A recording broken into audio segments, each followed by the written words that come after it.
اگر عدل ہوگا تو دنیا میں امن بھی قائم ہوگا، اگر عدل نہیں،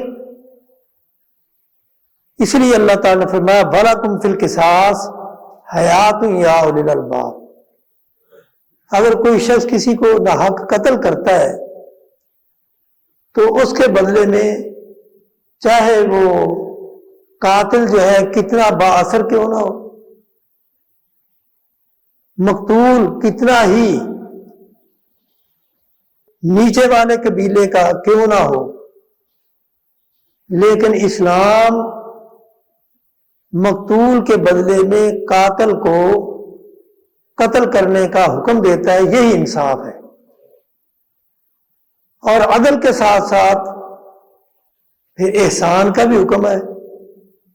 اللہ تعالیٰ نے ورثاء کو یہ اختیار دیا ہے، مقتول کے ورثاء کو، وہ بدلہ نہ لے، قصاص نہ لے، وہ دیت لے لے یا ویسے ہی معاف کر دیں، ان کو اختیار ہے۔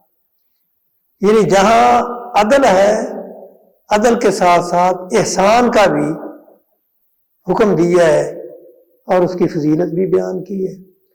تو اگر عدل ہوگا تو دنیا میں امن ہوگا، امن ہوگا تو عبادات بھی آدمی سکون سے کر سکتا ہے۔ اگر امن نہیں ہے تو عبادت میں بھی کوئی مزہ نہیں آتا۔